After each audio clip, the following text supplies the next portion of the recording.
क्योंकि संतों की तरह इनके पास भी समय कम होता है और जितना समय बन जाए उतना ही अच्छा है।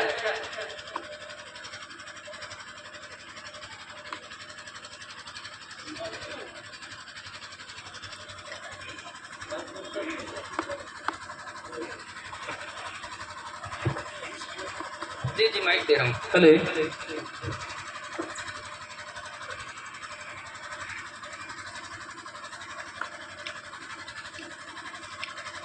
आदरणीय मंचासीन सभी संत समाज जो सद्गुरु अमलदास जी के निवेदन पर उपस्थित होकर आप लोगों के बीच में अपने विचार प्रस्तुत कर रहे हैं, मैं सभी का इस अवसर पर हार्दिक अभिनंदन करता हूं। मैं इस सभागार में उपस्थित सभी बहनों का, भाइयों का और सभी श्रद्धालुओं का हार्दिक अभिनंदन करता हूं और मैं संत कबीर साहब के चरणों में साहिब बंदगी प्रस्तुत करता हूं। आप सभी साथियों ने संतों के विचार सुने। आज यहाँ सत्संग कबीर साहब के नाम पर रखा हुआ है, तो मैं आप लोगों के बीच में कहना चाहता हूँ कि संत कबीर ज्ञान मार्गी शाखा के संत रहे हैं और सत्संग का मतलब होता है सत्य का साथ, सही रास्ता, सही रास्ते पर चलना, नैतिक रास्ते पर चलना। मानव जीवन मिला हुआ है और यह बहुत ही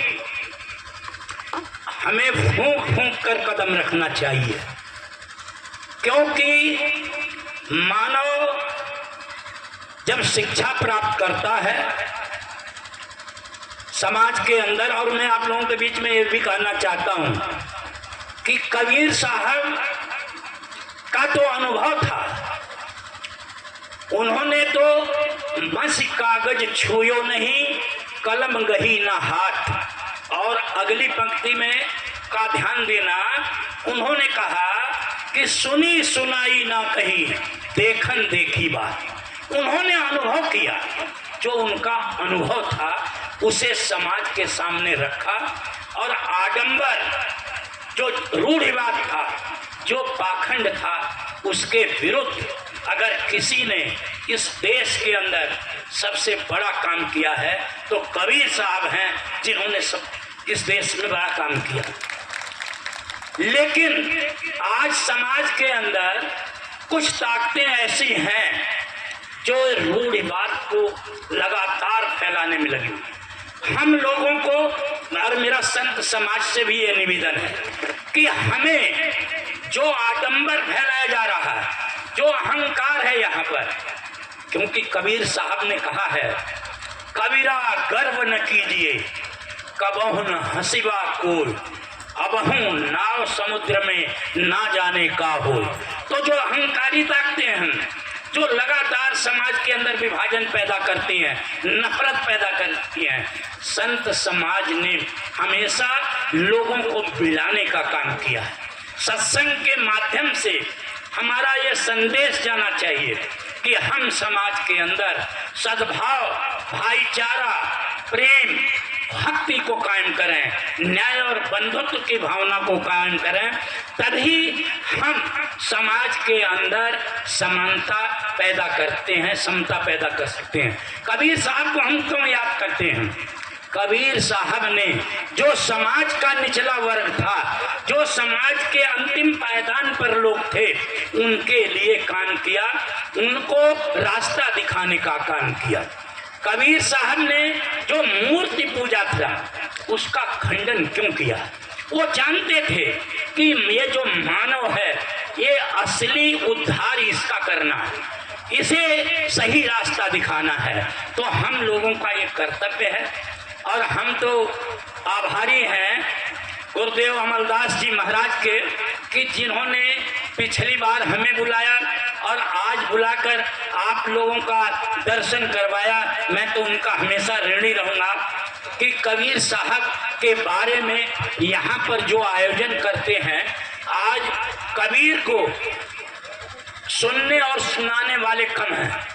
मैं आपको कबीर साहब की महत्ता को बताता हूँ कि रविंद्रनाथ टैगोर ने जवाहरलाल नेहरू से कहा था कि अगर इस देश को समझना है, इस देश को अगर जानना है तो कबीर साहब को पढ़िए, कबीर को जानिए, क्योंकि कबीर साहब ने कहा है कि मेरो मन निर्मल भयो जैसे गंगा नीर, खोजत खोजत हरि फिरें कहत कबीर कबीर। हरि को आपको खोजने की जरूरत नहीं है, हरि स्वयं आपको खोजेंगे, स्वयं आपको पहचानेंगे अगर हमारा मन निर्मल है, स्वच्छ है, हम सत्य के रास्ते पर चल रहे हैं, अच्छे रास्ते पर चल रहे हैं और समाज को ऊपर उठाना चाहते हैं, नर नारी समता की बात करते हैं, इस हैं, तभी हम कबीर साहब को समझने के, असली पूजने के अधिकारी हो सकते हैं। तो मैं इतना ही कहना चाहता हूं कि संत समाज यहाँ पर बहुत विद्वान हैं, आप लोग इनके विचार सुनेंगे। हमें तो इतना ही कहना है कि रास्ता कठिन है, इतना आसान नहीं है। सत्य पर चलना, कबीर साहब के मार्ग पर चलना, क्योंकि कबीर ने तो कहा है कि कस्तूरी कुंडल बसे मृग ढूंढे बन माई, ऐसे घट में पियो है दुनिया जाने ना। हम दुनिया में घूमते फिरते हैं, भागते फिरते हैं, जाते फिरते हैं और अपनी अंतरात्मा में अपने को नहीं पहचानते। जब तक आप अपने अंदर कबीर साहब के भाव को पैदा नहीं करेंगे तब तक कबीर साहब के बारे में आप न जान पाएंगे न उनका प्रचार कर पाएंगे। और कबीर साहब ने तीर्थों के बारे में कहा है कि जल में मीन पियासी हमें सुन सुन आवे हंसी। मछली जो है पानी में और प्यासी है, क्योंकि वो सही रास्ता नहीं पकड़ पाई है। लोग बहकाते रहते हैं हम लोगों को, जो आडंबर फैलाने वाले हैं, रूढ़वाद फैलाने वाले हैं, वो हमें हमेशा बहकाते रहते हैं कि आप ऐसे इन जगहों पर जाते रहिए और अपना पाखंड में फंसे रहिए। तो पाखंड, कबीर साहब को अगर समझना है तो जो पाखंड है उससे निकलना पड़ेगा हमें। मैं आप लोगों का बहुत बहुत अभिनंदन करता हूँ, स्वागत करता हूँ और संत अमलदास साहब का भी बहुत बहुत ऋणी हूँ कि उन्होंने मुझे यहाँ बुलाया। बहुत बहुत धन्यवाद करता हूँ और संत महात्माओं के चरणों में नमन करता हूँ। बहुत बहुत धन्यवाद करता हूँ।